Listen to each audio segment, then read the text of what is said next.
এই কাঠ বিক্রি করে করে কোন রকম জীবিকা নির্বাহ করে, কোন রকম পরিবার চালায়। মাওলানা রুমি রহমাতুল্লাহ আলাইহি বলেন, ওই কাঠুরিয়া প্রত্যেক দিন বাজারে যায় আটি নিয়া কাঠ বিক্রি করে করে কোন রকম তার জিন্দেগিটা চালায়। একদিন ওই কাঠুরিয়া একটা আটি নিয়ে যখন পরিবারের দিকে রওনা করলেন, বাড়ির দিকে রওনা করলেন, ওই আটির মধ্যে একটা সাপ ঢুকে পড়লো। সে দেখলো একটা সাপ আটির মধ্যে বসে আছে। সে খোঁচা মেরে দিল, এই সাপটা কি মৃত নাকি জীবিত আছে।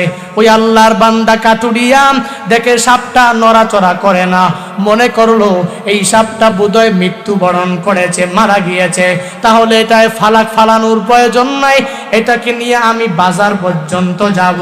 মাওলানা রুমি বলেন, ওই কাঠুরিয়া আল্লাহর বান্দা এই আটিটা নিয়া যখন বাড়ির মধ্যে যায়, পরিবারে যাওয়ার পরে যখন সে তার রুমের মধ্যে ঘুমাইতে যায়, রুমে ঘুমাইতেছে, ওদিকে সাপটা তো মারা যায় নাই।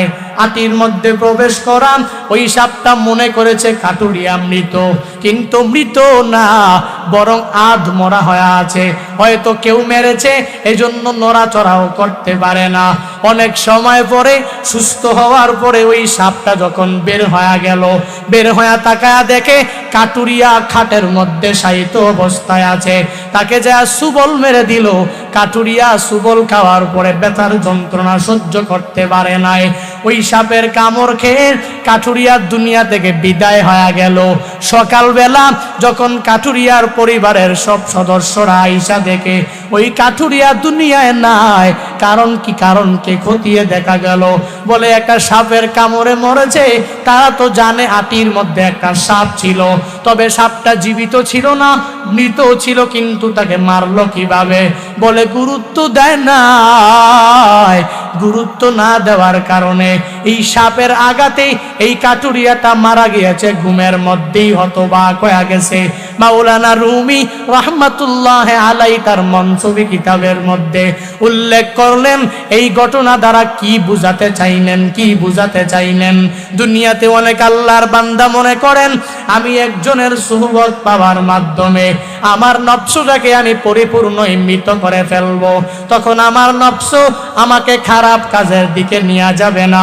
আমি আল্লাহ ওয়ালার সুহবতে থাকলেই আমার নফস আমাকে খারাপ দিকে নিয়ে যাবে না, ওই সগীরা গুনাহে নিয়ে যাবে না, কাবিরা গুনাহের মধ্যে আমাকে নিয়ে যাবে না। বরং না, তোমার নফস যদি তুমি পরিপূর্ণ সুহবতে যাও, কারো সংস্পর্শে যাও, তখন এটা নেতিয়ে পড়তে পারে, কিন্তু শেষ হবে না। হ্যাঁ, যদি তুমি তোমার নফসের গুনাহকে, পরচনাকে যদি পরিপূর্ণ মৃত্যুবরণ যদি করাইতে চাও, যদি মনে করো আমার অন্তর থেকে গুনাহের মায়া সরে যাবে, আমার অন্তর থেকে সগীরা গুনাহের মায়া সরে যাবে, আমার অন্তর থেকে কাবিরা গুনাহ জেনা করার মায়া আমি সরাতে চাই, তাহলে বান্দা কাজ হলো তুমি কি করতে হবে? বলে পরিপূর্ণ এক্সপার্ট থাকা লাগবে, সর্বাবস্থায় সোচ্চার থাকা লাগবে। বলে আমি তো সুহবত নিব, কোনো অসুবিধা নাই। ভালো মানুষের মূল্য অনেক। যদি ভালো মানুষের সুহবতে আমি থাকতে পারি, তাহলে আমি পরিপূর্ণ নেক আমলওয়ালা হতে পারবো। তবে হ্যাঁ, ওই সুহবত দেনেওয়ালা বান্দা কিছুই দিতে পারবে না, বরং আমি আমল করতে হবে। সে শুধু আমাকে সংস্পর্শেই রাখতে পারবে, সে নসিহত করতে পারবে, সে উপদেশ আমাকে দিতে পারবে। একজনকে মুরব্বী মানলাম, একজনকে উস্তাদ আর শিক্ষক মানলাম, তাকে শুধু মানলাম, তার সংস্পর্শে থেকে থেকে কাজগুলো করা লাগবে, তার আদেশ উপদেশ মেনে চলা লাগবে। শুধুমাত্র সংস্পর্শে থাকলেই গুনাহ মুক্ত জিন্দেগি হবে না, বরং নিজে গুনাহ মুক্ত জিন্দেগি গঠন করা লাগবে। এরে আল্লাহর বান্দা আশরাফ আলী থানভী রহমাতুল্লাহ আলাইহি, অনেকেই নাম জানে। থানভী রহমাতুল্লাহ আলাইহির কাছে এক আল্লাহর বান্দা আসিয়া থানভী রহমাতুল্লাহ আলাইহিকে বলতে লাগলেন, এই আশরাফ আলী থানভী, আমি আপনার কাছে মুরিদ হতে চাই, আমি আপনার কাছে থাকতে চাই, সংস্পর্শে থাকতে চাই, আমাকে আপনি কিছু নসিহত করেন। থানভী বলেন, এই কাজগুলো করো। উপদেশ দিলেন, যাও এগুলো মানলে কামিয়াব হতে পারবা। এবার ওই লোকটা বলেন, থানবী আমি চাই আপনার সিনা থেকে আমার সিনাতে কিছু প্রবেশ করা দেন, আমি আপনার সাথে মুলাকাত করতে চাই, আমি আপনার কাছে পরিপূর্ণ বুকের সাথে বুকের মিলাতে চাই, মুআনাকা করতে চাই, গর্দানের সাথে গর্দান মিলাতে চাই। তাহলে কি হবে? বলে আমার উদ্দেশ্য হলো আপনার সাথে বুক মিলানোর মাধ্যমে আপনার সিনা থেকে আমার সিনার মধ্যে বুকের মধ্যে অনেক কিছু চলে আসবে, অনেক নামি দামি নূর চলে আসবে, যার উপরে আমি গুনাহ মুক্ত জিন্দেগি গঠন করতে পারবো। গুনাহের মায়া অন্তর থেকে আমার সরে যাবে, সরে যাবে। আশরাফ আলী থানভী বলে, রে শুনো, তোমার এই মনের মধ্যে ভুল ধারণা তুমি কাটায়া দাও, উঠায়া দাও। তুমি যদি মনে করো আমি থানভীর বুকের সাথে বুক মিলালেই শয়তানের প্ররোচনা আর গুনাহ মুক্ত জিন্দেগি এমনি হয়ে যাবে, না না, আমার বুকের মধ্যে কফ আর থুতু আছে, অন্য কিছু নাই। যদি চাও তাহলে এগুলোই নিতে পারো, বরং আমি যেই নসিহত তোমাকে দিয়েছি, যেই উপদেশ দিয়েছি, এই উপদেশগুলো মেনে মেনে তুমি চলতে পারলেই তাহলেই কামিয়াব হতে পারবা। আমি নামাজ পড়তে বলেছি, নামাজ পড়ো। আমি মিথ্যা কথা না বলার জন্য নসিহত করেছি, তুমি মিথ্যা বলো না, বরং নেক আমলগুলো করো আর তাওবা দ্বারা নিজের জিন্দেগিটাকে গঠন করো। এগুলো করলেই তাহলে পরিপূর্ণভাবে তুমিও আমার মতন হয়ে যেতে পারবা। বুকের সাথে বুক মিলালেই আমার নূর তুমি পাইবা না, পাইবা না, পাইবা না। এজন্য বান্দা, যদি আমি মনে করি আমি একজনের সাথে মুআনাকা করার মাধ্যমে, মুসাফাহা করার মাধ্যমে আমি গুনাহ মুক্ত জিন্দেগি গঠন করতে পারবো, তাহলে ভুল ধারণা। এজন্য বান্দা, আমার আল্লাহ তাআলাও তো পরিপূর্ণ শিক্ষা দিয়া দিলেন যে আমি আল্লাহ তাআলা এই বান্দার জন্য শয়তানের ধোঁকাটা রাখলাম। শয়তান বান্দাকে যে প্ররোচনা দেয়, নফসটাও যে বান্দাকে প্ররোচনা দেয়, এই দুইটা মারাত্মক বিষয় বান্দার জন্য নামাজ পড়তে কষ্ট হয়ে যায়। কারণ শয়তান গিয়া গিয়া বান্দাকে ধোঁকা দেয়। প্রত্যেকটা রোগের যেরকম ভাবে ট্রিটমেন্ট থাকে, প্রতিষেধক থাকে, প্রতিরোধ করার জন্য একটা বিষয় থাকে। আল্লাহ বলেন, রে গোলাম, শয়তান তো তোমাকে প্ররোচনা দেয়, নফসের ধোঁকায় পড়িয়া, নফসে আম্মারার ধোঁকায় পড়িয়া তুমি যে গুনাহ করে ফেলো। আমি আল্লাহ তো জানো, আমি আল্লাহর মতন দয়ালু কেউ নাই, কেউ নাই। দুনিয়াতে যদি রোগ হয়, ওই রোগকে ভালো করার জন্য ঔষধ আছে না নাই? ট্রিটমেন্ট আছে না নাই? এরে বান্দা, ট্রিটমেন্ট থাকে, দামি দামি ঔষধ সেবন করার মাধ্যমে ওই বান্দার রোগ পরিপূর্ণ ভালো হয়ে যায়। যত বড় রোগ হবে ওই রোগের প্রতিরোধ করার ক্ষমতাও থাকবে, যত বড় রোগ হবে ওই রোগের ভ্যাকসিন থাকবেই থাকবে, যত বড় রোগ হবে ওই রোগের প্রতিষেধক এমনিতেই থাকবে।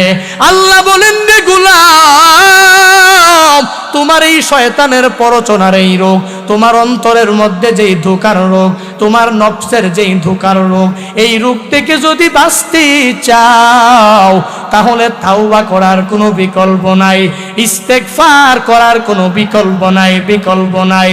এরে বান্দা, তাওবা করনেওয়ালার কত দাম জানো?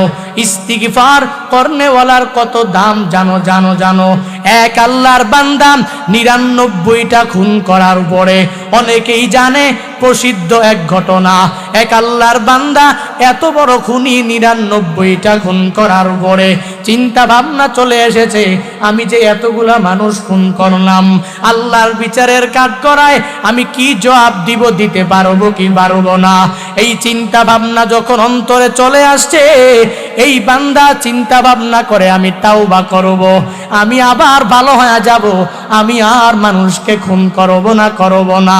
এই বান্দার অন্তরে পরিপূর্ণ জাহান্নামের ভয় যখন চলে আসছে, ওই আল্লাহর গোলাম যায়া যায়া খ্রিস্টান পাদ্রীর কাছে যায়া তাকে বলতে লাগলেন, এ খ্রিস্টান পাদ্রী, আমাকে একটা পথ খুঁজে বের করে দেন, আমি 99টা খুন করেছি, আমাকে আমার আল্লাহ মাফ করবে কিনা, আমাকে আমার আল্লাহ ক্ষমা করবে কিনা, আমাকে জানা দেন। এই কথা বলার পর খ্রিস্টান পাদ্রী জানা দেয়, আল্লাহর বান্দা শুনো, তুমি যে 99টা খুন করেছো, তোমার মতো খুনি কেউ নাই, বোধহয় আল্লাহ তোমাকে মাফ করবে না। তোমার কোনো পথ নাই, কোনো পথ আমি বের করেও দিতে পারবো না। মাথা বড়ই গরম, বলে আমি তাওবা করে ভালো হতে চেয়েছিলাম, কিন্তু এই লোকটা বলে আমার নাকি ক্ষমা পাওয়ার কোনো পথ নাই, আমার নাকি পরিপূর্ণ মাগফিরাত পাওয়ার কোনো রাস্তা নাই। এই লোকটা কি বলল? বলে 99টা খুন করেছি, এখন তোমাকেও শেষ। এই লোকটাকেও খুন করে ফেললেন। 100 খুন করার পরে এখন মনের মধ্যে একটা মাত্রই চিন্তা, আমি তাওবা করব, আমি ইস্তিগফার করে ভালো হয়ে যাব। এই আল্লাহর গোলাম শুধু ঘুরে ঘুরে আর পথ খুঁজে বের করার জন্য, এই বান্দা ভালো হওয়ার জন্য কোনো অত লোক খোঁজে।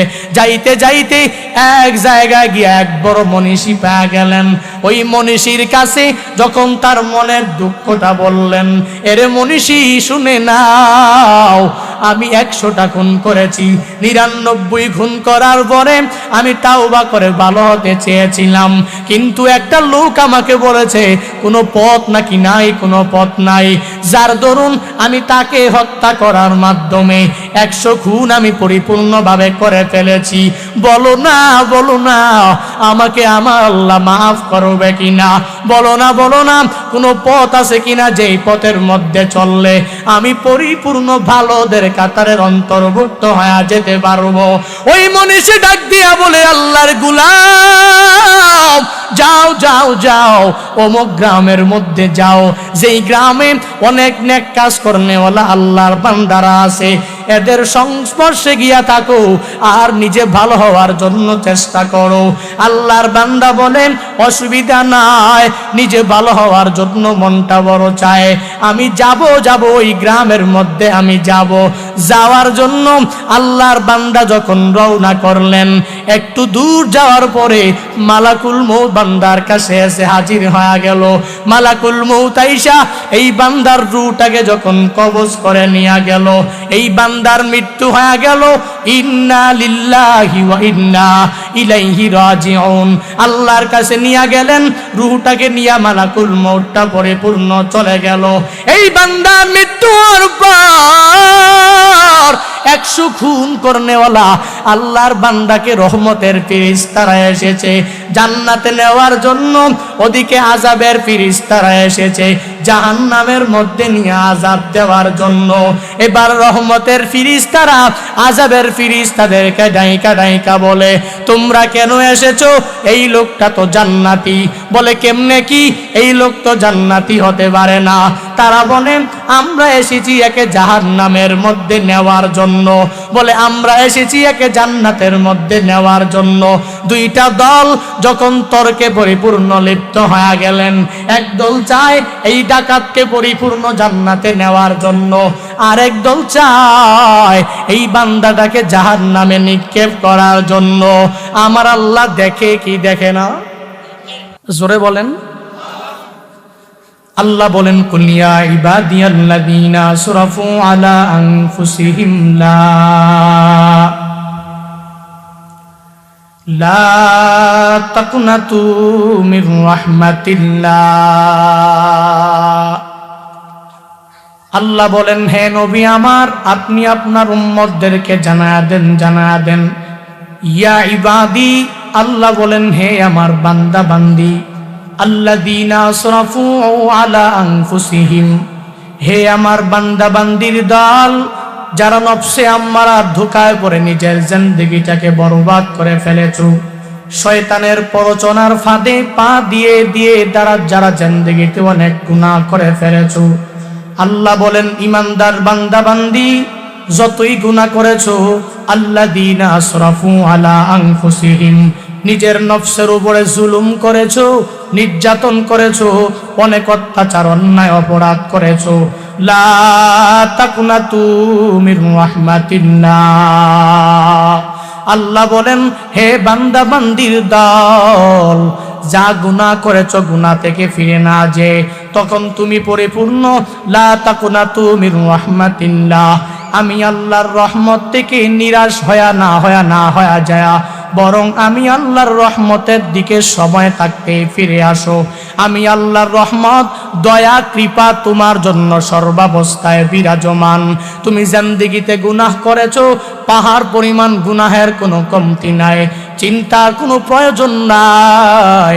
বরং আমার মালিকের কাছে যদি তাওবা করার নিয়তে আল্লাহর রহমতের সামনে আইসা, আল্লাহর দয়া কৃপার সামনে যখন বইসা, বলে ওই সময়টা কখন হবে আল্লাহ তাআলা জানায়া দেয় বান্দা। আমার নবীও শিক্ষা দেয় যে তুমি ফজরের নামাজের আগে যেই সময় আমার রব এসে যায় প্রথম আসমানে, ওই সময় তুমি তাহাজ্জুদের নামাজের নিয়তে ঠান্ডা পানি দিয়া ওযু বানায়া 2 রাকাত 4 রাকাত 6 রাকাত তাহাজ্জুদের নামাজ আদায় করে যদি আমার মালিককে বলতে পারো, হে মালিক, আমি আমার জিন্দেগিতে গুনাহের কোনো কমতি করি নাই, আল্লাহ বলেন লা তাকনাতু মির রাহমাতিল্লাহ, আমি আল্লাহর রহমত থেকে, দয়া থেকে, কৃপা থেকে দূরে সরে না যায় যদি তাওবায়ে নাসুহা করতে পারো, যদি পরিপূর্ণ তাওবার 3টা বৈশিষ্ট্য আঁকড়ে ধরতে পারো। তাওবায়ে নাসুহা কোনটা? বলে তুমি তোমার জিন্দেগিতে যা গুনাহ করেছো আল্লাহর কাছে বলা, এ মালিক আমি আর জিন্দেগিতে গুনাহ করব না। যেই কাজটা করেছো ওই কাজটা যদি এখন থেকেই ছেড়ে দিতে পারো, তাওবা করার নিয়তে আমার মালিকের দরবারে যদি ফিরে আসতে পারো, আল্লাহ বলেন আমি আল্লাহ রহমতের দিকে আবার ফিরে আসার কারণে ইন্নাল্লাহা ইয়াগফিরুয যুনুবা জামিআ, আমি আল্লাহ বলেন নিশ্চয়ই আমি আল্লাহ তোমার জিন্দেগীর সব গুনাহগুলোকে মাফ করে দেব। শুধু তাই না আল্লাহ অপর এক আয়াতে তাওবাকারীদের ব্যাপারে জানা দেয়, ইল্লা মান তাবা ওয়া আমানা ওয়া আমিলা আমালান সলিহা ফাউলাইকা ইউবাদদিলুল্লাহু সাইয়্যাতিহিম হাসানাত ওয়া কানাল্লাহু গফুরুর রহিমা। আল্লাহ এক আয়াতে জানায়া দেয় রে আমার বান্দা বান্দির দল, অপর আয়াতে আল্লাহ তাআলা পরিপূর্ণ ডেকে ডেকে জানায়া দেয় তুমি তোমার জিন্দেগিতে যা গুনাহ তুমি করে ফেলেছো, ইল্লা তবে মান তাওবা, যেই বান্দা গুনাহ করার পরে, খারাপ কাজ করার পরে, নামাজ ছাড়ার পরে, রোজা ছাড়ার পরে, নেক আমল ছাড়ার পরে, সগীরা গুনাহ কাবিরা গুনাহে নিমজ্জিত হওয়ার পরে এই বান্দা যদি, আল্লাহ বলেন ইল্লা মান তাওবা, যদি এসে তাওবা করতে পারে, আবার দ্বিতীয়বার পুনরায় ঈমান আনতে পারে। 3 নাম্বার ওয়া আমিলা আমালান সলিহা, 3 নম্বরে যদি আমলে সলেহ গুলো ঠিক মতন করতে পারে, আল্লাহ বলেন আমি আল্লাহর দয়া মায়ার পরিমাণ কত জানো, তুই তোর জিন্দেগিতে গুনাহের কোনো কমতি করো না, কিন্তু আমি মালিকের দরবারে এসে যদি এই 3টা কাজ ঠিক মতন করতে পারো, 1 নম্বরে তাওবা, 2 নম্বরে আবার পুনরায় ঈমান, 3 নম্বরে যদি আমলে সলেহ গুলো আগের মতো না বরং এখন থেকে যদি বরাবর চালু করতে পারো, আল্লাহ বলেন আমি আল্লাহ তোর জিন্দেগির গুনাহগুলো তো মাফ করবই করব, আবার আমি আল্লাহ জিন্দেগির গুনাহগুলোকে নেক বানাইয়া গুনাহগুলোকে নেকে আমি আল্লাহ পরিণত করব। ইয়া ইলাহি তো মেরা মাবুদ है, या इलाही तो मेरा माशूक है, या इलाही तो मेरा गफ्फार है, या इलाही तो मेरा सत्तार है, या इलाही मी कुनत शम्सो कमार, या इलाही मी कुनद शजरो हजार, या इलाही मी कुनद अर्दो समा, या इलाही मी कुनद जौआ हवा।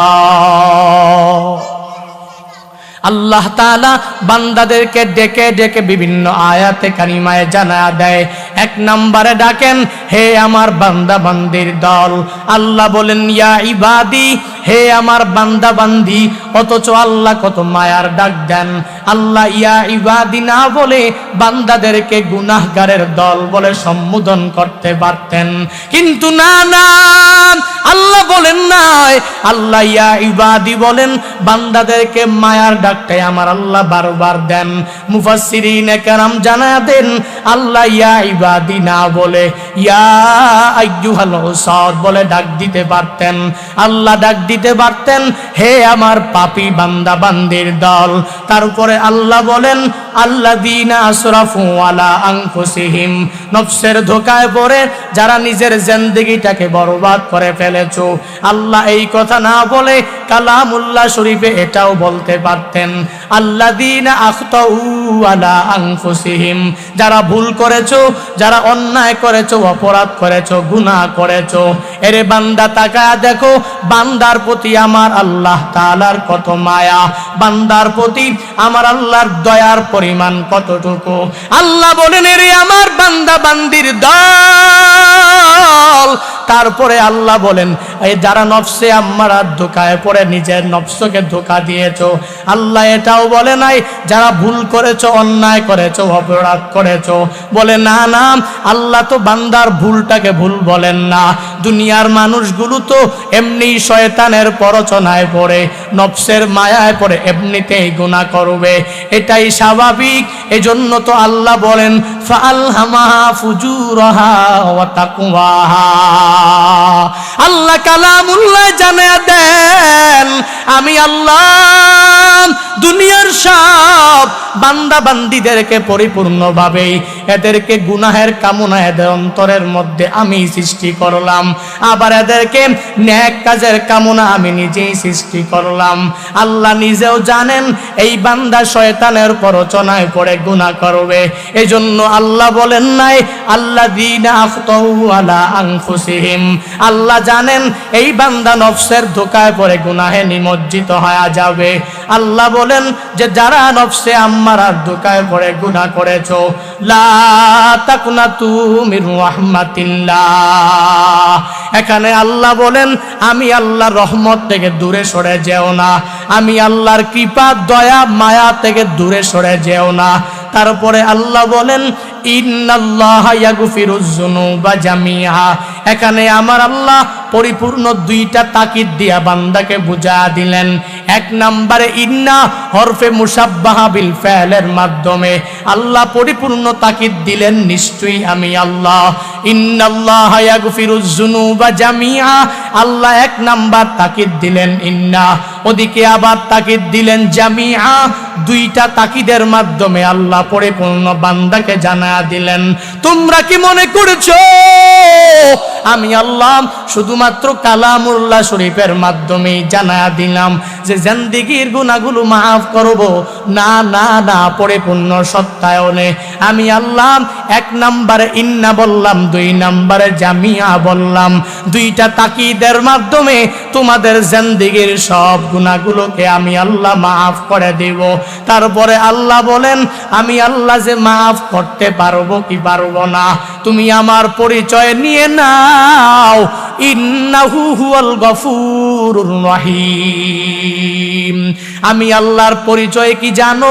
বলে আমি আল্লাহর মতো গফুর এই দুনিয়াতে কেউ নাই, আমি আল্লাহর মতো রহিম আর দয়ালু এই দুনিয়াতে কেউ নাই, কেউ নাই। দুনিয়াতে কোনো মালিকের দরবারে খাদেম একবার যদি ভুল করে একবার মালিক মাফ দেয়, দুইবার যখন ভুল করে হোটেলের মালিক মেসিয়ারকে মাফ দেয়, তিনবার যখন ভুল করে আবার মাফ দেয়, যা যাইবারের জন্য ক্ষমা করে দিলাম। বারংবার যখন ভুল করে তখন আর এই বান্দা তাকে মাফ করতে পারে না, ধমক দিয়া তাড়া দেয়, তুই আমার কর্মচারী হিসাবে কাজ করার প্রয়োজন নাই, যা যা আমার দোকান থেকে বের হয়ে যা, আমার মিল ফ্যাক্টরি থেকে বের হয়ে যা। দুনিয়ার মানুষগুলো তো আমার মালিকের মতো দয়ালু হবে দূরের কথা, ওই দয়ালুর 100 ভাগের 10 ভাগও হতে পারে না। কিন্তু আমার আল্লাহ বলেন, রে আমার বান্দা বান্দি, লা গফুর ওয়ালা রহিমা ইল্লা হুয়া। আমি আল্লাহর মতো গফুর কেউ নাই, আমি আল্লাহর মতো দয়ালু কেউ নাই। যদি তুমি সব গুনাহগুলো করে আমি আল্লাহর রহমতে ফিরে আসো, তাহলে আমি জিন্দেগির সব গুনাহগুলোকে মাফ করতে পারবো। এজন্য তো আমার রহমাতুল লিল আলামিন নবীও শিক্ষা দিয়া গেলেন, আমার নবী জানায়া গেলেন, এরে আমার উম্মতের দল, আমি নবীর জিন্দেগিতে গুনাহ নাই, বেগুনাহ মাসুম হওয়ার পরেও আমার নবী বলেন ইয়া আইয়ুহান নাস তুবু ইলাল্লাহ ফাইন্নী আতুবু ইলাইহি ফি কুল্লি ইয়াউমিন মিয়াতা মাররা। আমার নবী জানায়া দেন, হে মানব জাতির দল, এরে আমার উম্মতের দল, তুবু ইলাল্লাহ, আল্লাহর দরবারে ফিরে আসো, আল্লাহর দরবারে তাওবা করো। কেন করবা? ফাইন্নী আতুবু ইলাইহি ফি কুল্লি ইয়াউমিন মিয়াতা মাররা। আমার নবী বলেন, কেন তুমি তাওবা করবা, কেন ইস্তেগফার করবা? কেন না আমি নবী আমার মালিকের কাছে তাওবা করি 100 বার, প্রতিনিয়ত 100 বার ইস্তিগফার করি, সর্বাবস্থায় মালিকের কাছ থেকে ক্ষমা চাই। আমার নবী কেন জানায়া দিলেন, নবী আমার কেন ইস্তিগফার করেন, কেমন নবী করেন, কেমন মানুষটা ইস্তিগফার করেন বান্দা জানো। আমার আল্লাহ যেই মানুষটার ব্যাপারে কোরআনে মাজিদে আমার আল্লাহ জানায়া দেয়, ইন্নাকা লাআলা খুলুকিন আযীম, এমন একটা মানুষ আমার মালিকের দরবারে 100 বার দিনে ইস্তেগফার করে। আল্লাহ বলেন, যেই নবীর চরিত্রের মতো আর কারো চরিত্র হবে না, যেই নবীর চরিত্র সর্বোচ্চ মাকাম পর্যন্ত অধিষ্ঠিত, যেই নবীর আখলাকে হাসানার মতো আর পৃথিবীর কারো আখলাক হবে না। আমার ওই নবী আমার মালিকের দরবারে প্রত্যেক দিন 100 বার তাওবা করে আর ইস্তিগফার করে। এরে বান্দা, শুধু তাই না, বলে কোন ব্যক্তিটা আমার মালিকের কাছে 100 বার ইস্তিগফার করে, আল্লাহ বলেন লিয়াগফিরু লাকাল্লাহু মা তাকদ্দামা মিন যামবিকা ওয়া মা তাআক্কার, আগের গুনাহ মাফ, পরের গুনাহ মাফ, কোনো গুনাহ নাই এমন বেগুনা মাসুম বান্দাটা, এমন বেগুনা মাসুম ব্যক্তিটাও 100 বার ইস্তিগফার করে আমার মালিকের কাছে। এর বান্দা, ইস্তিগফার করার কারণ কি? ওই মুহাদ্দিসিনে কেরামরা জানায়া দেন, বলে ইস্তিগফার করার কারণটা হলো আমার নবী শিক্ষা দিয়া গেলেন, এরে আমার উম্মতের দল শুনে নাও, আমি নবীর জিন্দেগিতে গুনাহ না থাকার পরেও আমি নবী সর্বাবস্থায় প্রতিদিন 100 বার ইস্তিগফার করলাম। 1 নম্বরে গোটা উম্মতদেরকে আমার নবী শিক্ষা দিয়া গেলেন। 2 নম্বরে আমার নবীর যে গুনাহ নাই আল্লাহর কাছে পরিপূর্ণ শুকরিয়া করার জন্য, আল্লাহর কাছে এই ব্যাপারে শুকরিয়া জ্ঞাপন করার জন্য, হে মালিক তুমি আমাকে পরিপূর্ণ বেগুনাহ মাসুম বানায়া রেখেছো, আমার আগের পরের সব গুনাহ তুমি মাফ করে দিয়েছো। এই শুকরিয়া জ্ঞাপন করোনাতে আমার নবী 100 বার তাওবা করতেন, 100 বার ইস্তিগফার করতেন। এজন্য বান্দা, তাওবা করার ব্যাপারে আর অজ্ঞালামি করা যাবে না, তাওবা করার ব্যাপারে অলসতার পরিপূর্ণ অন্তরে ঢুকানো যাবে না। আমি তাওবা করব, কেন করব? ওয়াসওয়াসার কারণে আমি গুনাহ করেছি। প্রত্যেকটা বান্দার অন্তরের মধ্যে ওয়াসওয়াসা আসে, শয়তান ওয়াসওয়াসা দেয়। এই বান্দা যদি চায় আমি নামাজে যাব, রোজা রাখবো, নেক আমল করব, শয়তান চায় না এই বান্দা জান্নাতি হয়ে যাক, শয়তান চায় না এই বান্দা রোজা রাখুক, তাহাজ্জুদ ইশরাক আওয়াবিন পড়ুক। এজন্যই তো শয়তান প্ররোচনার ফাঁদের মধ্যে ফালায়া বান্দা কেমনে ধোঁকা দেয়। যে শোনো পরিপূর্ণভাবে শুনে নাও। বলে এক আল্লাহর বান্দা এশার নামাজ আদায় করার পরে ইমাম সাহেবের তালিম শোনার পর ইমাম সাহেব বলেছে, নামাজ আজকে থেকে বাদ দিবা না, আজকে থেকে রোজা বাদ দিবা না, আজকে থেকে তাহাজ্জুদ ইশরাক আর আওয়াবিন মিস করবা না। এই কথা শোনার পরে, মাহফিল শোনার পরে দিলটা নরম হয়ে গেছে, চিন্তা ভাবনা করেছে, আজকে আমি পরিপূর্ণ ফজরের নামাজ পড়ব, আজকে তাহাজ্জুদ পড়ব, ইশরাক আর আওয়াবিন আজকে থেকে আমি পরিপূর্ণ ধরে ফেলবো। অথচ এই আল্লাহর গোলাম ফজরের নামাজের আগে যখন নামাজের জন্য ঠান্ডা পানি দিয়া ওযু বানানোর জন্য যখন উঠে উঠে যখন ওয়াশরুমের দিকে দৌড়ায়া দৌড়ায়া যাবে, তখন ওই তো শয়তান বান্দাকে এসে প্ররোচনা দেয়, নিজের নফসটাও ধোঁকা দেয়। আর আইসা আইসা বলে, দিনের বেলা কষ্ট কম করো নাই, আজকে ফজর পড়ার প্রয়োজন নাই, কালকে থেকে পড়িও, তারপরের দিন থেকে পড়িও, 1 মাস থেকে পড়িও, 1 বছর থেকে পড়িও, আজকে পড়ার কোনো প্রয়োজন নাই। এই বান্দাকে পরিপূর্ণ ধোঁকার মধ্যে, প্ররোচনার ফাঁদের মধ্যে ফালায়া ফালায়া বান্দাকে গুনাহের দিকে নিমজ্জিত করার জন্য শয়তান চালাকি করে। আর শয়তান চায় এই বান্দা যাতে জান্নাতে না যায়, আমার সাথে জাহান্নামী হয়ে যায়। এই প্ল্যান প্রোগ্রাম নিয়া দেখবেন মাঝে মাঝে চিন্তা ভাবনা করে ঘুমানোর পরেও আজকে ফজর পড়বই পড়ব, কিন্তু পড়া হয় না। আজকে কোরআন তিলাওয়াত করব, কিন্তু করা হয় না। কেন করা হয় না? শয়তান প্ররোচনা দেয় দেয় আর বলে, আজকে পড়ার প্রয়োজন নাই, তুমি আজও যুবক আছো, বৃদ্ধ হওয়ার পরে পড়লেই হবে। দুনিয়াতে আল্লাহর বান্দারা চিন্তা ভাবনা করে, আমার তো যৌবনকালের শক্তির কোনো কমতি নাই, আমার দেহের মধ্যে তো পাওয়ার, আমার সমাজে আমার এলাকার মধ্যে আমার কথা সবাই মেনেই চলে। এই যৌবনকালের শক্তি দিয়ে আমি নামাজ পড়ব না, এই শক্তি দিয়ে রোজাও রাখা লাগবে না, তাহাজ্জুদ ইশরাক আওয়াবিন পড়াও লাগবে না। যেদিন বৃদ্ধ হয়ে যাব, ওই বৃদ্ধ হলে আমি নামাজে ধরে ফেলবো, রোজা রাখবো, আমি তাহাজ্জুদ ইশরাক আর আওয়াবিন পড়ব। এর বান্দা না না, শেখ সাদি রহমাতুল্লাহ আলাইহি জানা দেয়, বলে একটা হিংস্র বাঘ যেদিন পরিপূর্ণভাবে বৃদ্ধ হয়ে যায়, তখন কি বাঘের হিংস্রতা থাকে? কথা বলেন না কেন? বাঘের হিংস্রতা থাকে? শেখ সাদি রহমাতুল্লাহ আলাইহি লিখেন, বলে একটা বাঘ যখন বৃদ্ধ হয়ে যায়, তার যৌবনের সময়ে তার যে হিংস্রতা থাকে, শক্তি থাকে, কিছু দেখলেই সে উড়ে ফেলবে, সব মারধর করে সব কিছু লন্ডভন্ড করে ফেলবে, যে হিংস্রতা থাকে, ওই বাঘের তো বৃদ্ধ হয়ে যাওয়ার পরে ঠিক একই রকম হিংস্রতা থাকে? কথা বলে না, না থাকে না। কেন? কারণ বৃদ্ধের ছাপ দেহের মধ্যে দেখা যায়, কারণ আগের মতো পরিপূর্ণ শক্তি তার কলবেও নাই, শরীরেও নাই, বডির মধ্যেও নাই। ঠিক একই রকম ভাবে শেখ সাদি রহমাতুল্লাহ আলাইহি বলেন, যৌবনকালের সময়টা পাওয়ার পরে যে যুবকটা নেক আমল করে না, শুধু বলে যে আমি বৃদ্ধ হওয়ার পরে আমল করব, বৃদ্ধ হওয়ার পরে নামাজ পড়ব, বৃদ্ধ হওয়ার পরে তাহাজ্জুদ পড়ব, ইশরাক পড়ব, আওয়াবিন পড়ব, তাহলে তো এটা পরিপূর্ণ তার জন্য ভুল ধারণা হবে।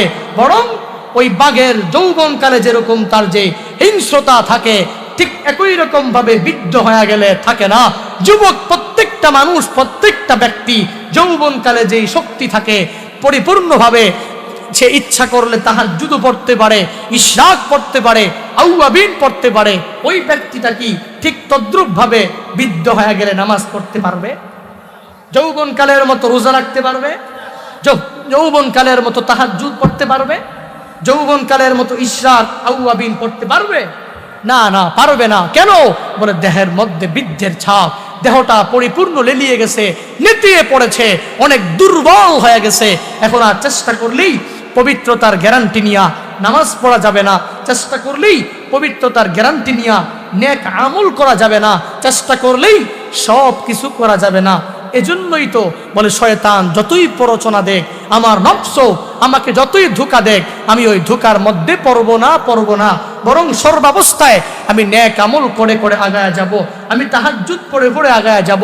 দুনিয়ার মানুষগুলো আমাকে যা বললে বলুক, আমাকে না বললে নাই, আমি সব সময় টুপি পরিধান করে করে চলবো, নেস পেশাক করার জন্য চেষ্টা করব। আমি নেক আমল করে করে দুনিয়ার মানুষের কাছে প্রিয় হওয়ার প্রয়োজন নয়। কার প্রিয় হব? আরো জোরে বলেন না। প্রেমিক প্রেমিকার প্রিয় হব? হ্যাঁ, ওই যে অনেকে তো প্রেমিক প্রেমিকার মহাব্বত পাওয়ার জন্য নিজের জিন্দেগিটার যা আছে সব বিলীন করে দিতে। কক্সবাজারে গেছে ঘুরতে, তো প্রেমিকার প্রিয় হতে হবে, তো টেলিফোন করে বলে দিয়েছে, তুমি কক্সবাজার গেছো, 1 নম্বরে তো আমাকে নিয়ে যাও নাই, 1 নম্বর মামলা। 2 নম্বর মামলা হলো যদি তুমি আমার জন্য কিছু না নিয়ে আসো, অবস্থা তাই, সাথে সাথে ব্রেকআপ। ঠিক কি ঠিক না? এখন প্রেমিকার ভালোবাসার প্রিয় বান্দা হওয়ার জন্য সে টাকাই আছে 2000, গাড়ি ভাড়াই 1400 থেকে 1500 চলে যাবে, বাকি টাকা দিয়া এখন প্রেমিকার মোহাব্বত পাওয়ার জন্য, ভালোবাসা পাওয়ার জন্য, তার জন্য বিভিন্ন মজা টজা কিনে আনে। কেন? বলে তার প্রিয় একজন লোক হওয়া লাগবে, তার কাছের একজন লোক হওয়া লাগবে। অথচ শয়তানের প্ররোচনায় পড়ে পড়ে এই হারাম কাজের মধ্যে প্রত্যেকটা যুবকের মধ্যে অধিকাংশ যুবকরাই লিপ্ত হয়ে থাকে, একবারও চিন্তা ভাবনা করে না আমি যে একজনের ভালোবাসায় হারামে লিপ্ত হয়ে গেলাম, একজনের ভালোবাসায় সগীরা গুনাহে লিপ্ত হয়ে গেলাম, একজনের ভালোবাসায় কাবিরা গুনাহে লিপ্ত হয়ে গেলাম। অথচ আমার মালিকের কাছে তো আমার একদিন বিচারের কাঠগড়ায় দাঁড়াতে হবে, ওদিন আমি কি করব? এজন্য তো বলি এখনো সময় আছে, এগুলো বাদ দাও, তাওবা করো, ইস্তিগফার করো, আল্লাহর কাছে ক্ষমা চাও, মাফ করবে কে? আরো জোরে বলেন, আল্লাহ মাফ করে দিবে। এজন্য আল্লাহর কাছে তাওবা করা লাগবে পরিপূর্ণভাবে, কঠিন তাওবা। কারণ মানুষের শয়তানের প্ররোচনা, শয়তানের ধোঁকা এগুলো থাকবেই, নফসের ধোঁকা, নফসে আম্মারার ধোঁকা এগুলো থাকবেই। এগুলো থাকলেই তো আমি নামাজ বাদ দিতে পারবো, ঠিক কি ঠিক না? আমার নফস আমাকে ধোঁকা দিবে যে তাহাজ্জুদ পড়ার প্রয়োজন নাই, আমি কি নফসের কথা মানবো? মানবো না। নিজের নফসের কথা না মেনে বরং নফসের বিরুদ্ধে প্রত্যেকটা কাজ চালায়া যেতে পারলেই নবীর হাদিস অনুযায়ী আমি একজন প্রকৃত মুজাহিদ, ঠিক কি ঠিক না? এই জন্য মুজাহিদ তো প্রকৃত সেই যেটা নফসের বিরুদ্ধে কাজ করতে পারে। নফস চায় গুনাহ করো, সে গুনাহ করে না। নফস চায় নামাজ বাদ দাও, সে নামাজ বাদ দেয় না। নফস চায় তাহাজ্জুদ বাদ দিয়ে আরামে 10টা পর্যন্ত ঘুমায়া থাকো, সে থাকে না। নফস চায় কক্সবাজার গিয়ে খারাপ কাজে লিপ্ত হয়ে যাও, সে চায় না। নফস চায় অনেক জেনা করতে, কিন্তু এই বান্দার নফস চাইলেও সে চায় না। নবী বলেন তার থেকে বড় মুজাহিদ, তার থেকে বড় মধ্যে মুজাহিদ এই পৃথিবীতে আমার উম্মতের মধ্যে আর কেউ নয়। কারণ যখনই গুনাহ করতে মন চায়, আমি যদি গুনাহ না করি তাহলে এটা পরিপূর্ণ ত্যাগ হবে, জিহাদ হবে। গুনাহ করতে মন চায় কিন্তু করি না, খারাপ কাজ করতে মন চায় কিন্তু করি না, জেনা করতে মন চায় কিন্তু করি না, তখনই আমি একজন পরিপূর্ণ পাক্কা মুমিনে কামেল এবং মুজাহিদে কামেল হিসাবে আমার মালিকের কাছে বিবেচিত হয়ে যাব। সুবহানাল্লাহ, আরো জোরে বলেন। আপনাদের কষ্ট হচ্ছে নাকি? কষ্ট আপনাদের না হলেও মোটামুটি অনেক কষ্টই হচ্ছে। আমি তো সাউন্ড পাচ্ছি না, আপনাদের কারণে সাউন্ড কমায় ফেলছে, কিন্তু আমার কান বরাবর কোনো সাউন্ড নাই। সাউন্ড সব বাহিরে বাহিরে, আমার অনুযায়ী সাউন্ড আর অনেক বাড়ে, কিন্তু আপনাদের কাছে সাউন্ডটা মোটামুটি অনেক স্পষ্টই হচ্ছে, কিন্তু আমার কান পর্যন্ত কিছু পৌঁছতেছে না। আমার কাছে মনে হচ্ছে আনইজি ফিল, মানে সাউন্ড একদম কম কম, মানুষ বুঝতেছে না, কেমন জানি হচ্ছে, এমনই মনে হইতেছে। প্রত্যেকটা বক্তার ক্ষেত্রেই এমন হয়। যার ধরুন বড় বড় স্টেজগুলো তো দেখবেন, এখানে একটা বক্স, এখানে একটা বক্স, বক্তার কানের দিকে দিয়া দেয়। ভবিষ্যতে ইনশাআল্লাহ যুবকরা চেষ্টা করবে এখানে বক্স একটা, এখানে বক্স একটা, যেহেতু অনেক খরচই হয়, এই কাজটা করলে তাহলে বক্তার জন্য কথা বলতে সুবিধা হবে। তার কানে যখন তার কথা আসবে তখন সে শুইনাও ভালো লাগবে, এবং অন্তর থেকে যা এলেম আছে এই এলেমগুলো বের হতে অনেক সহজ হয়ে যাবে। পারবেন তো ইনশাআল্লাহ? রাগ করেছেন? কষ্ট পেয়েছেন? আল্লাহ তৌফিক দান করুন। আরো জোরে পড়েন না, আরো জোরে পড়েন আল্লাহুম্মা আমিন। যে নফস ধোঁকা দেয়, নফস প্ররোচনার মধ্যে ফালায়া রাখে। আমি যদি মনে করি যে আমার নফস আমাকে পরিপূর্ণ প্ররোচনায় ফালায়া রেখেছে, আমি এক আল্লাহওয়ালার সোহবতে যাইয়া, আমি এক পরিপূর্ণ মুমিনে কামেলের সোহবতে যাইয়া তার সংস্পর্শে থাইকা থাইকা আমি ভালো হয়ে যাব, আর ভালো হয়ে গেলেই আমার নফসটা নেতিয়ে পড়বে, না না, বরং নফস তো মৃত হয় না, মাঝে মাঝে নফসটা জীবিত হয়ে যায়, জীবিত হয়ে যায়, জীবিত হয়ে যায়। নফস সবসময় মরে যায় না, বরং মাঝে মাঝে একটু নেতিয়ে পড়ে। কখন? যখন কোনো ভালো মানুষের সংস্পর্শে যায়। কারণ কোথায় আছে না, ভালো মানুষের সংস্পর্শে থাকলে, ভালোর সাথে থাকলে খায় বেটার পান, খারাপের সাথে থাকলে কাটে 2 কান। ঠিক কি ঠিক না? ভালোর সাথে থাকলে খাটে খায় বেটার পান, খারাপের সাথে থাকলে কাটে 2 কান। এটা কোথায় আছে? সুন্দর কথা। আপনি ভালোর সাথে থাকবেন, আপনাকে ধৈরা ধৈরা সে ন্যাজির সাথে থাকবেন, ধৈরা ধৈরা নামাজি বানাবে। রোজাদারের সাথে থাকবেন, ধৈরা ধৈরা রোজাদার বানাবে। ন্যায় কামলওয়ালার সাথে থাকবেন, সে ধৈরা ধৈরা নামাজে নিয়ে যাবে, আপনাকে পান খাওয়াবে, আপনাকে চা পান করাবে। কিন্তু আপনি খারাপের সাথে থাকলে 1 দিন 2 দিন 3 দিন পরে সে আপনার ক্ষতি করার চেষ্টা করবে। এই জন্য বন্ধু বানাবো, কাকে বানাবো? খারাপকে বানানো যাবে না, বরং আমাদের বন্ধু হবে নামাজি বন্ধু, আমাদের বন্ধু হবে রোজাদার বন্ধু, আমাদের বন্ধু হবে ন্যাক আমলওয়ালা বন্ধু। কোনো কাফের, কোনো মুশরিক, কোনো বেঈমান, কোনো হিন্দু আমাদের বন্ধু হতে পারে? কথা বলেন, হিন্দু বন্ধু হতে পারে? মুসলমান বন্ধু হবে। অনেকে হিন্দু বন্ধু বানায়, আছে না নাই? হুজুর আমার একটা বন্ধু আছে হিন্দু বন্ধু, খুব ভালোবাসি, বাসায় দাওয়াত দিছি, আমি যেই প্লেটে খানা খাই ওই প্লেটে হিন্দু খায়, কি যে এক ফিলিং, এত মজা লাগে, এত অনুভূতি ভালো। হিন্দু আমার বন্ধুটা আমাকে অনেক মায়া করে, ঠিক একই রকম ভাবে আমার বাবা মা যেরকম ভালোবাসে, আমার ওই হিন্দু বন্ধু আমাকে ভালোবাসা আমাকে রেস্টুরেন্টে খাওয়ায়। মুসলমান বন্ধুটা কৃপণ, কিপটা, এটা খাওয়ায় না। ঠিক কি ঠিক না? আছে না নাই? হিন্দু ব্যক্তিটা অনেক বড় লোক হওয়ার কারণে, টাকাওয়ালা হওয়ার কারণে তাকে তুমি বন্ধু বানাতে পারো, তার সাথে চলাফেরা করো, ক্লাসে থাকার সময় তার পক্ষাবলম্বন করো। অথচ মুসলমান গরিব লোকটার সাথে থাকতে পারো না। আল্লাহ বলেন তুমি হিন্দুর সাথে বন্ধুত্ব করো, তুমি অন্য ধর্মাবলম্বীর সাথে সম্পর্ক করো, তোমার সাথে আমি আল্লাহর কোনো সম্পর্ক নাই। নাউজুবিল্লাহ বলেন যে আল্লাহর কথা আমার কোনো বানানো কথা না। আল্লাহ নিজেই বলেন যে যারা আমি আল্লাহকে বাদ দিয়ে অন্য কোনো ধর্মাবলম্বীকে বন্ধু হিসাবে গ্রহণ করে, আমি আল্লাহর সাথে তার কোনো সম্পর্ক নাই। আর আল্লাহর সাথে যার সম্পর্ক নাই ও জান্নাতে যাবে। কথা বলেন না কেন? আল্লাহর সাথে যার সম্পর্ক নাই সে জান্নাতে যাবে? এই জন্য নফসের প্ররোচনায় ধোঁকায় পড়ে আমি যেটা মন চায় এটা করা যাবে, এটা কোশ্চিন কারও করা যাবে না। কি বলতেছিলাম যে নফসটা আমি যদি মনে করি যে কোনো ভালো মানুষের সংস্পর্শে থাকলে আমার নফসটা পরিপূর্ণ মৃত্যুবরণ করেছে, এটা আমার জন্য পরিপূর্ণ একজন ভুল ধারণা হবে। মাওলানা রুমি রহমতুল্লাহ আলাই তার মনসবি নামক এক কিতাবের মধ্যে উল্লেখ করেন এক কাঠুরিয়ার ঘটনা, এক কাঠুরিয়ার এক উদাহরণ এনে তিনি নফসের পরিপূর্ণ পরিচয় দিয়া দেন। এক কাঠুরিয়া আল্লাহর বান্দা জঙ্গলের মধ্যে প্রতিদিন যায়।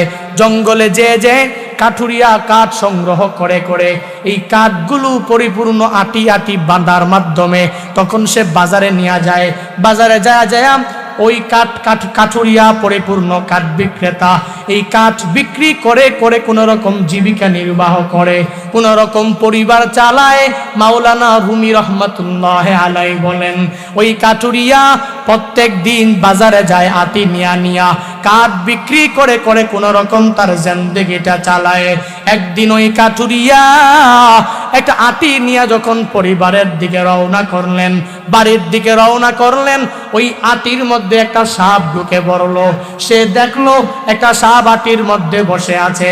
সে খোঁচা মেরে দিল, এই সাপটা কি মৃত নাকি জীবিত আছে? ওই আল্লাহর বান্দা কাঠুরিয়া দেখে সাপটা নড়াচড়া করে না, মনে করলো এই সাপটা বোধহয় মৃত্যুবরণ করেছে, মারা গিয়েছে, তাহলে এটায় ফালানোর প্রয়োজন নাই, এটাকে নিয়ে আমি বাজার পর্যন্ত যাব। মাওলানা রুমি বলেন ওই কাঠুরিয়া আল্লাহর বান্দা এই আটিটা নিয়া যখন বাড়ির মধ্যে যায়, পরিবারে যাওয়ার পরে যখন সে তার রুমের মধ্যে ঘুমাইতে যায়, রুমে ঘুমাইতেছে, ওদিকে সাপটা তো মারা যায় নাই। আটির মধ্যে প্রবেশ করা ওই সাপটা মনে করেছে কাঠুরিয়া মৃত, কিন্তু মৃত না, বরং আধ মরা হয়ে আছে। হয়তো কেউ মেরেছে, এজন্য নড়াচড়াও করতে পারে না। অনেক সময় পরে সুস্থ হওয়ার পরে ওই সাপটা যখন বের হয়ে তাকায়া দেখে কাঠুরিয়া খাটের মধ্যে শায়িত অবস্থায় আছে। তাকে যা সুবল মেরে দিল। কাঠুরিয়া সুবল খাওয়ার পরে ব্যথার যন্ত্রণা সহ্য করতে পারে নাই। ওই সাপের কামড় খেয়ে কাঠুরিয়া দুনিয়া থেকে বিদায় হয়ে গেল। সকালবেলা যখন কাঠুরিয়ার পরিবারের সব সদস্যরা আইসা দেখে ওই কাঠুরিয়া দুনিয়ায় নাই, কারণকে খতিয়ে দেখা গেল, বলে একটা সাপের কামড়ে মরেছে। তারা তো জানে আটির মধ্যে একটা সাপ ছিল, তবে সাপটা জীবিত ছিল না, মৃত ছিল, কিন্তু তাকে মারলো কিভাবে? বলে গুরুত্ব দেয় না। গুরুত্ব না দেওয়ার কারণে এই সাপের আঘাতে এই কাঠুরিয়াটা মারা গিয়েছে, ঘুমের মধ্যেই হতবাক হয়ে গেছে। মাওলানা রুমি রাহমাতুল্লাহ আলাই তার মনসুবী কিতাবের মধ্যে উল্লেখ করলেন। এই ঘটনা দ্বারা কি বুঝাতে চাইলেন, কি বুঝাতে চাইলেন? দুনিয়াতে অনেক আল্লাহর বান্দা মনে করেন আমি একজনের সুহবত পাওয়ার মাধ্যমে আমার নফসটাকে আমি পরিপূর্ণ মৃত করে ফেলবো, তখন আমার নফস আমাকে খারাপ কাজের দিকে নিয়ে যাবে না। আমি আল্লাহ ওয়ালার সুহবতে থাকলেই আমার নফস আমাকে খারাপ দিকে নিয়ে যাবে না, ওই সগীরা গুনাহে নিয়ে যাবে না, কাবিরা গুনাহের মধ্যে আমাকে নিয়ে যাবে না। বরং না না, তোমার নফস যদি তুমি পরিপূর্ণ সুহবতে যাও, কারো সংস্পর্শে যাও, তখন এটা নেতিয়ে পড়তে পারে কিন্তু শেষ হবে না। হ্যাঁ, যদি তুমি তোমার নফসের গুনাহকে পরচনাকে যদি পরিপূর্ণ মৃত্যু বরণ যদি করাইতে চাও, যদি মনে করো আমার অন্তর থেকে গুনাহের মায়া সরে যাবে, আমার অন্তর থেকে সগীরা গুনাহের মায়া সরে যাবে, আমার অন্তর থেকে কাবিরা গুনাহ জেনা করার মায়া আমি সরাতে চাই, তাহলে বান্দা কাজ হলো তুমি কি করতে হবে বলে পরিপূর্ণ এক্সপার্ট থাকা লাগবে, সর্বাবস্থায় সোচ্চার থাকা লাগবে। বলে আমি তো সুহবত নিব, কোনো অসুবিধা নাই। ভালো মানুষের মূল্য অনেক, যদি ভালো মানুষের সুহবতে আমি থাকতে পারি তাহলে আমি পরিপূর্ণ নেক আমলওয়ালা হতে পারবো। তবে হ্যাঁ, ওই সুহবত দেনেওয়ালা বান্দা কিছুই দিতে পারবে না, বরং আমি আমল করতে হবে, সে শুধু আমাকে সংস্পর্শেই রাখতে পারবে, সে নসিহত করতে পারবে, সে উপদেশ আমাকে দিতে পারবে। একজনকে মুরব্বী মানলাম, একজনকে উস্তাদ আর শিক্ষক মানলাম, তাকে শুধু মানলাম, তার সংস্পর্শে থেকে থেকে কাজগুলো করা লাগবে, তার আদেশ উপদেশ মেনে মেনে চলা লাগবে। শুধুমাত্র সংস্পর্শে থাকলেই গুনাহ মুক্ত জিন্দেগি হবে না, বরং নিজে নিজে গুনাহ মুক্ত জিন্দেগি গঠন করা লাগবে। এরে আল্লাহর বান্দা আশরাফ আলী থানভী রহমাতুল্লাহ আলাই, অনেকেই নাম জানে, থানভী রহমাতুল্লাহ আলাইহির কাছে এক আল্লাহর বান্দা আসিয়া থানভী রহমাতুল্লাহ আলাইকে বলতে লাগলেন, হে আশরাফ আলী থানভী, আমি আপনার কাছে মুরিদ হতে চাই, আমি আপনার কাছে থাকতে চাই, সংস্পর্শে থাকতে চাই, আমাকে আপনি কিছু নসিহত করেন। থানভী বলেন এই কাজগুলো করো, উপদেশ দিয়া দিলেন, যাও যাও, এগুলো মানলে কামিয়াব হতে পারবা। এবার ওই লোকটা বলেন, থানভী আমি চাই আপনার সিনা থেকে আমার সিনাতে কিছু প্রবেশ করা দেন, আমি আপনার সাথে মুলাকাত করতে চাই, আমি আপনার কাছে পরিপূর্ণ বুকের সাথে বুকের মিলাতে চাই, মুআনাকা করতে চাই, গর্দানের সাথে গর্দান মিলাতে চাই। তাহলে কি হবে? বলে আমার উদ্দেশ্য হলো আপনার সাথে বুক মিলানোর মাধ্যমে আপনার সিনা থেকে আমার সিনার মধ্যে বুকের মধ্যে অনেক কিছু চলে আসবে, অনেক নামি দামি নূর চলে আসবে, যার উপরে আমি গুনাহ মুক্ত জিন্দেগি গঠন করতে পারবো, গুনাহের মায়া অন্তর থেকে আমার সরে যাবে, সরে যাবে। আশরাফ আলী থানভী বলে, রে শুনো, তোমার এই মনের মধ্যে ভুল ধারণা তুমি কাটায়া দাও, উঠায়া দাও। তুমি যদি মনে করো আমি থানভীর বুকের সাথে মুখ মিলালেই শয়তানের প্ররোচনা আর গুনাহ মুক্ত জিন্দেগি এমনি হয়ে যাবে, না না, আমার বুকের মধ্যে কফ আর থুতু আছে, অন্য কিছু নাই। যদি চাও তাহলে এগুলোই নিতে পারো, বরং আমি যেই নসিহত তোমাকে দিয়েছি, যেই উপদেশ দিয়েছি, এই উপদেশগুলো মেনে মেনে তুমি চলতে পারলেই তাহলেই কামিয়াব হতে পারবা। আমি নামাজ পড়তে বলেছি, নামাজ পড়ো, আমি মিথ্যা কথা না বলার জন্য নসিহত করেছি, তুমি মিথ্যা বলো না, বরং নেক আমলগুলো করো, আর তাওবা দ্বারা নিজের জিন্দেগিটাকে গঠন করো। এগুলো করলেই তাহলে পরিপূর্ণভাবে তুমিও আমার মতন হয়ে যেতে পারবা। বুকের সাথে বুক মিলালেই আমার নূর তুমি পাইবা না, পাইবা না, পাইবা না। এজন্য বান্দা, যদি আমি মনে করি আমি একজনের সাথে মুআনাকা করার মাধ্যমে, মুসাফাহা করার মাধ্যমে আমি গুনাহ মুক্ত জিন্দেগি গঠন করতে পারবো, তাহলে ভুল ধারণা। এজন্য বান্দা, আমার আল্লাহ তাআলাও তো পরিপূর্ণ শিক্ষা দিয়া দিলেন যে আমি আল্লাহ তাআলা এই বান্দার জন্য শয়তানের ধোঁকাটা রাখলাম, শয়তান বান্দাকে যে প্ররোচনা দেয়, নফসটাও যে বান্দাকে প্ররোচনা দেয়, এই দুইটা মারাত্মক বিষয় বান্দার জন্য নামাজ পড়তে কষ্ট হয়ে যায়। কারণ শয়তান গিয়া গিয়া বান্দাকে ধোঁকা দেয়। প্রত্যেকটা রোগের যেরকম ভাবে ট্রিটমেন্ট থাকে, প্রতিষেধক থাকে, প্রতিরোধ করার জন্য একটা বিষয় থাকে। আল্লাহ বলেন, রে গোলাম, শয়তান তো তোমাকে প্ররোচনা দেয়, নফসের ধোঁকায় পড়িয়া, নফসে আম্মারার ধোঁকায় পড়িয়া তুমি যে গুনাহ করে ফেলো।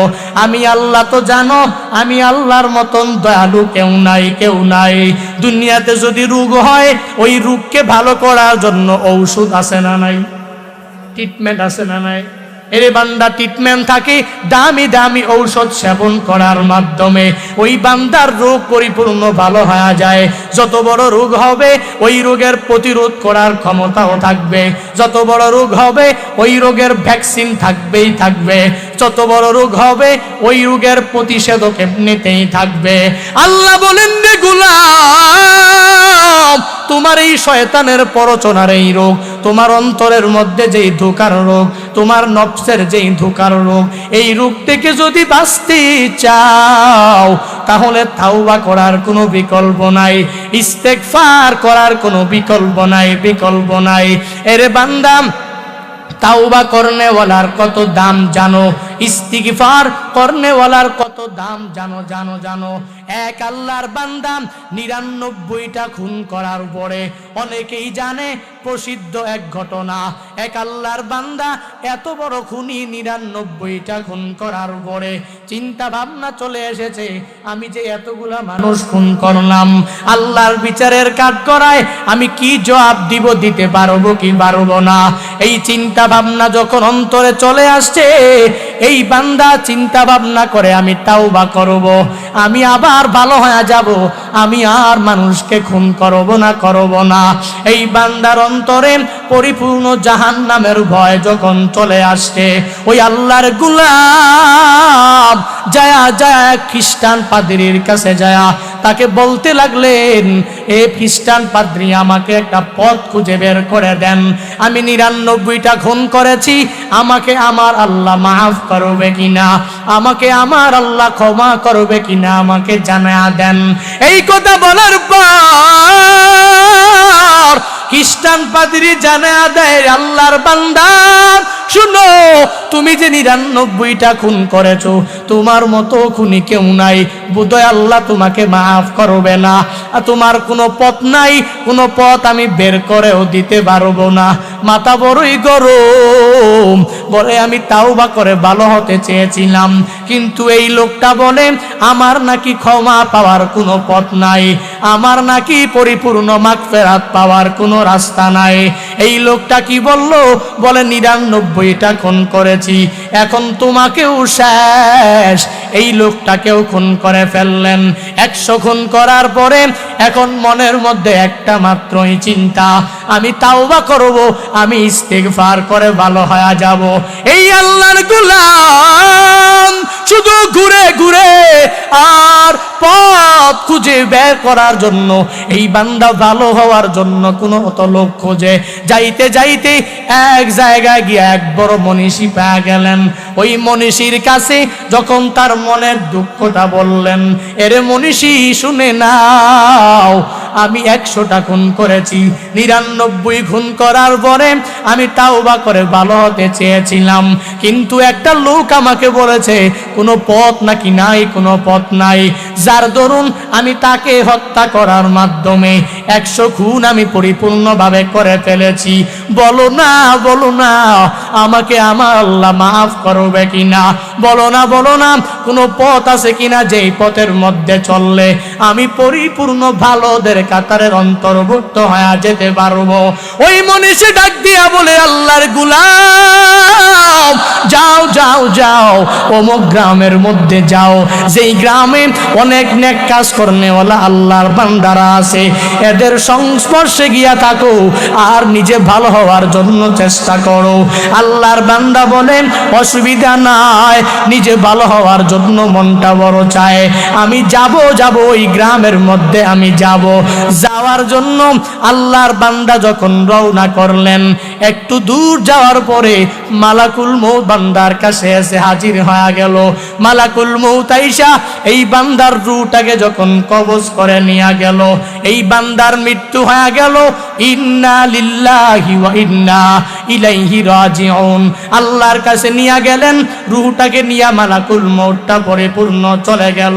এই বান্দার মৃত্যু হওয়ার পর 100 খুন করনেওয়ালা আল্লাহর বান্দাকে রহমতের ফেরেশতারা এসেছে জান্নাতে নেওয়ার জন্য, ওদিকে আযাবের ফেরেশতারা এসেছে জাহান্নামের মধ্যে নিয়ে আযাব দেওয়ার জন্য। এবার রহমতের ফেরেশতারা আযাবের ফেরেশতাদেরকে ডাইকা ডাইকা বলে, তোমরা কেন এসেছো? এই লোকটা তো জান্নাতি। বলে কেমনে কি? এই লোক তো জান্নাতি হতে পারে না। তারা বলে আমরা এসে